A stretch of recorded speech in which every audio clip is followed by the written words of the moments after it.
నారాయణ ఆది నారాయణ. ఓం నారాయణ ఆది నారాయణ ఛానల్ను ఆదరిస్తున్న గురు బంధువులకు స్వాగతం, సుస్వాగతం.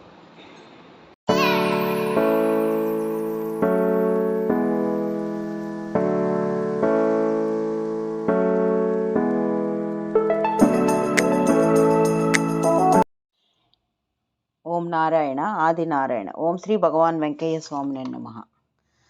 ఆశ్రిత జనరక్షకుడు, దీనజన బాంధవుడు శ్రీ భగవాన్ వెంకయ్య స్వామి వారి పాద పద్మములకు నా ప్రణామము. సమస్త సగుణ రూప నిర్గుణ రూప గురుదేవుల పాద పద్మములకు నా నమస్సుమాంజలి. ఈనాటి దివ్యానుభవం శీర్షికలో శ్రీ భగవాన్ వెంకయ్య స్వామి వారిని బాల్యం నుంచి సేవించుకున్న నరసప్ప నాయుడు గారు అనుభవాలు స్మరించుకుందాం. వీరు నవలూరి నరసప్ప నాయుడు గారు శ్రీ అల్లు భాస్కర్ రెడ్డి గారు నిర్వహించిన స్వామి భక్తులింట సత్సంగంలో వివరించిన లీలలు. ఈ నరసప్ప నాయుడు గారు స్వామివారిని బాల్యం నుంచి సేవించుకున్నారు. వీరు స్వామివారి ప్రథమ శిష్యుడు చలమా నాయుడు గారికి బంధువు. వీరి స్వగ్రామం పెన్నబద్వేల్. వీరికి స్వామివారితో ఉన్న అనుబంధం వారు ఈ సత్సంగంలో వివరించారు. వీరు కుల్లూరు హై స్కూల్లో చదువుకునేటప్పుడు కూడా స్వామివారు వీరిని ఎప్పుడు స్కూల్కి వెళ్ళేటప్పుడు వచ్చేటప్పుడు వచ్చి వెళ్తూ ఉండమని చెప్పేవారు. తర్వాత వీరి బంధువు చలమానాయుడు గారు కూడా అక్కడే ఉండేవారు. కాబట్టి వీరు తరచూ స్వామివారి దగ్గరికి వెళ్తూ ఉండేవారు. అంటే ఆ వయసులో వీరికి భక్తి, ఆయన స్వామివారి మీద భక్తి శ్రద్ధలు ఏమీ ఉండేవి కాదు. ఈ చలమానాయుడు గారు ఉండేవారు కాబట్టి అక్కడికి వెళ్తూ ఉండేవారు అనమాట. స్వామివారు కూడా వీరి చేత చీటీలు రాయిస్తూ ఉండేవారు. వీరు పొలంలో ఉన్నా కూడా వీరిని పిలిపించి వీరి చేత స్వామివారు చీటీలు వ్రాయిస్తూ ఉండేవారు. స్వామివారిని వీరు బాల్యం నుంచే సేవించుకున్నారు. వీరు వివరించిన ఈ సత్సంగంలో వీరు వివరించిన లీలలు ఇవి. వీరు స్వామివారు ఒకసారి అక్కడ పెన్నబద్వేలుకి దూరంగా కొత్త బద్వేలు గ్రామం నిర్మించుకోమని చలమానాయుడు గారికి, బుడ్డప్ప నాయుడు గారు మొదలగు వారికి చెప్పారనమాట. అంటే నది పొంగినప్పుడు, పెన్నా నది ప్రవాహం వచ్చినప్పుడు, వరదలు వచ్చినప్పుడు గ్రామం పోతుంది, అందుకని కొత్త బద్వేల్కి వెళ్ళమని చెప్పారు. అందుకని చలమానాయుడు గారు, బుడ్డప్ప నాయుడు గారు, ఇంకో చాకల వాళ్ళు, ఇంకా ఒక 3 ఇళ్ళు బలిజోళ్ళు అంతా కలిపి ఒక 15 ఇళ్ళు వాళ్ళు అక్కడ ఇల్లులు కట్టుకున్నారు. కానీ చాలా కాలం వరకు అక్కడ జనసంచారం ఉండేది కాదు. దాంతో స్వామివారి దగ్గర మళ్ళీ వాళ్ళు మొరపెట్టుకున్నారు. స్వామి, మీరు మాకు ఇక్కడ ఇల్లు కట్టుకోమన్నారు, కానీ ఇక్కడ అభివృద్ధి లేదు, భయంగా ఉంది అని అన్నారనమాట. అప్పుడు శ్రీ భగవాన్ వెంకయ్య స్వామి వారు చలమానాయుడు, ఆ బొడ్డప్ప నాయుడు గారితో ఇలా అన్నారు. అబ్బా అట్లా మీరు అంటున్నారేమయ్యా, కల్వాయి చెరువు నుంచి పెన్నా నది వరకు ఒకటే ఇల్లు కదయ్యా, మీరు ఇప్పుడు ఎంత స్థలం మీరు తీసుకోవాలనుకుంటున్నారో అంతా ఇప్పుడు తీసుకోండి, తర్వాత మీకు ఇక్కడ స్థలం దొరకదు అని అన్నారనమాట. కాలక్రమంలో అది నిజమైంది. ఇప్పుడు అక్కడ పెద్ద ఊరు అయింది. ఇప్పుడు అక్కడ సోమశిల ప్రాజెక్ట్ రావడం అక్కడ ఊరు బాగా పెరిగింది. అది మెయిన్ రోడ్ అయింది. అక్కడ ఇప్పుడు వీరికి అక్కడ స్థలం కొనుక్కుందామన్నా ఇక్కడ దొరకదనమాట. అంత పెద్దగా ఊరు బాగా పెరిగిందనమాట. మెయిన్ రోడ్ అయిందనమాట. అది సోమశిల 81లో సోమశిల ప్రాజెక్ట్ వచ్చినప్పుడు. తర్వాత ఈ నరసప్ప నాయుడు గారికి 3 పిల్లలు అనమాట. 2 కుమార్తెలు, 1 కొడుకు. తర్వాత వీరు ఆపరేషన్ చేయించుకోవాలని అనుకున్నారు. వీరి భార్య అనుకున్నారు. స్వామివారు చెప్పినట్టే వీరు చేసేవారు. వీరి కుటుంబం విషయంలో కానీ, ఆస్తి విషయంలో కానీ స్వామివారు చెప్పింది ఎప్పుడు వీరు తప్పలేదు, జవదాటలేదు. స్వామివారు ఏది చెప్పారో అదే ఆచరిస్తూ ఉండేవారు అనమాట.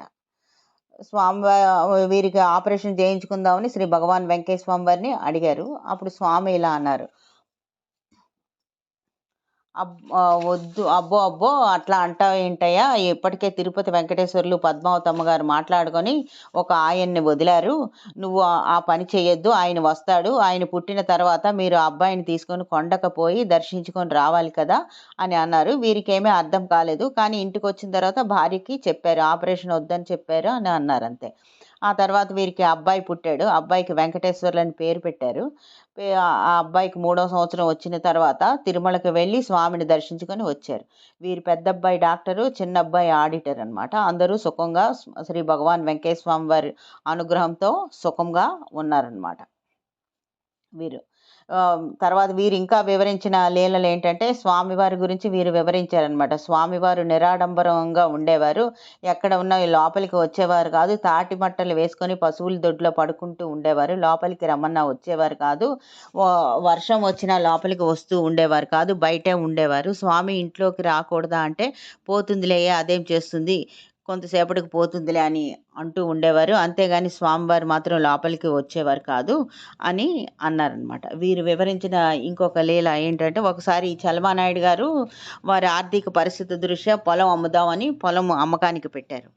అప్పుడు స్వామివారిని వీరు అడిగారు, స్వామి ఆ పొలం నేను తీసుకుండేదా అని. అంటే వద్దయ్యా, నువ్వు నీ హద్దు దాటి నువ్వు వెళ్ళొద్దు, నీకు ఉన్న పొలం చాలు, మంచి అన్నము పిడికెడ అన్నమైనా చాలు, పనికిమాలింది నీకెందుకు అని అన్నారు. ఆ తర్వాత వీరి పిల్లలు కూడా ఆ పొలం కొందామని అన్నారు. కానీ స్వామివారు వద్దని చెప్పారు కదా! స్వామివారు ఏమి చెప్తే అదే వీరు ఆచరించేవారు. స్వామివారికి కూడా నచ్చజెప్పి ఆ పొలం మాత్రం కొనలేదు. స్వామివారు చెప్పినట్టే ఆ పొలము 1981 చలమానాయుడు గారు అమ్మిన తర్వాత 6 చేతులు మారింది. అందరికీ ఆడపిల్లలే. ఎవరు ఆ పొలాన్ని ఉంచుకోలేదు. ఆ విధంగా స్వామివారు చెప్పింది వీరికి అర్థమైందనమాట.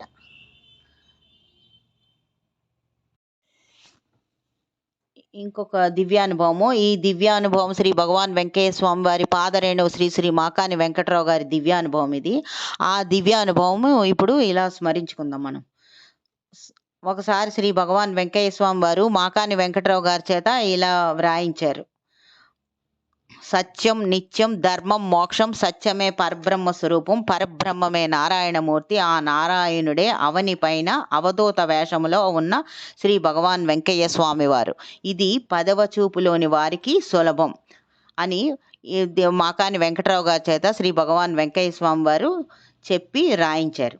ఈ విషయమే శ్రీ మాకాని వెంకటరావు గారు వారు ఇలా వివరించారు.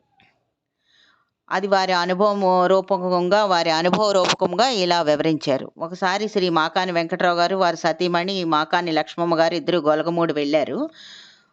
అప్పుడు ఆ టైంలో అక్కడ కుటీరము, ఆంజనేయ స్వామి దేవాలయం తప్ప ఆ గొలగమూడిలో ఏవి ఉండేవి కాదు. ఒకసారి మాకాని వెంకటరావు గారు వారి సతీమణి మాకాని లక్ష్మమ్మ గారు గొలగమూడి వెళ్ళారు. కానీ తర్వాత ఏదో పని మీద వెంకటరావు గారు నెల్లూరు వెళ్ళి మధ్యాహ్న సమయంలో తిరిగి వచ్చారన్నమాట. అప్పుడు కుటీరం ముందు మాతాజీ తులసమ్మ గారు మాకాని లక్ష్మమ్మ గారు కూర్చున్నారు. శ్రీ స్వామివారు అంటే ఇతను నెల్లూరు నుంచి తిరిగి వచ్చేటప్పటికనమాట. అక్కడ తులసమ్మ గారు మాకాని లక్ష్మమ్మ గారు కూర్చొని ఉన్నారు. భగవాన్ వెంకయ్య స్వామి వారు అక్కడ పడుకొని ఉన్నారు కుటీరం ముందు. వారిద్దరి ముందు ఒక నడి వయసు స్త్రీ ఒక ఆమె కూర్చుంది. ఆమె షిరిడి సాయిబాబాలకు తలకి గుడ్డ కట్టుకొని కూర్చొని ఉంది ఒక ఆమె. ఎవరా అని ఈవిడ మాకాని వెంకటరావు గారు చూస్తూ వచ్చారు. దగ్గరకు వచ్చి చూసిన తర్వాత వీరికి అనిపించింది ఆమె ఆకలితో ఉన్నట్టు అనిపించింది. అందుకని వెంటనే కుటీరంలోకి వెళ్ళి అన్నము కూర తీసుకొని ఆమెకు తెచ్చి ఇచ్చారు వెంకటరావు గారు. ఆమె అన్నం స్వీకరించింది. వెంటనే ఎలా స్వీకరించిందంటే ఆమె ఆ అన్నం తీసుకుంది. ఆవిడ తీసుకొని ఇలా చేస్తుంది అనమాట. మొత్తం అన్నం అంతా కలిపేసి ఒక పెద్ద ముద్ద సూర్యునికి అర్పించింది. తర్వాత భూదేవికి ఆమె అర్పించింది. తర్వాత ఒక వింతైన శబ్దంతో బోబో అంటూ పిలిచేటప్పటికి అక్కడ కోళ్ళు కుక్కలు అన్నీ వచ్చేసాయి. వాటన్నిటికీ ఆమె ఆ అన్నం పెట్టేసింది. తర్వాత కోళ్ళు కుక్కలు కలిసి తిన్నాయి. తర్వాత ఆమె ఇంకా అడిగింది అక్కడ ఉన్న తులసమ్మ గారిని లక్ష్మమ్మ గారిని, అమ్మ మీరు తింటారా అని అడిగింది. అంటే ఆమె అవును అని అన్నారనమాట. వారికి కూడా ఒక తలా ముద్ద పెట్టింది. మిగిలిన కొద్దిపాటి అన్నం మాత్రం ఆమె తింది.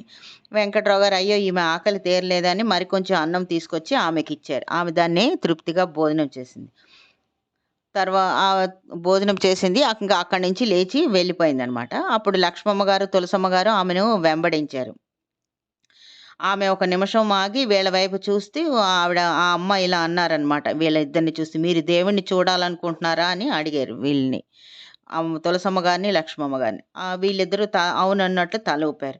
అప్పుడు వెంటనే ఆమె ఇలా అంది, పిచ్చివాళ్ళారా, పైన ఆకాశం కింద భూమి మధ్యలో ఆ నారాయణుడు పడుకున్నారు, అక్కడ పడుకొని ఉన్నారు కదా, ఆయనే నారాయణమూర్తి, మీరు వెళ్ళండి తెలుసుకోండి అని అన్నది. అంటే మనకి ఇక్కడ తెలుస్తుంది జ్ఞానిని జ్ఞానే గుర్తుపట్టగలరు అని స్వామివారు. అందుకే ఇక్కడ 10వ చూపుల్లోని వారికి నారాయణమూర్తిని తెలుసుకోవడం సులభం అని. అంటే 10వ చూపు అంటే ఇక్కడ జ్ఞాని అని అర్థమని శ్రీ మాకాని వెంకటరావు గారు వివరించారు. ఓం నారాయణ. ఆది నారాయణ.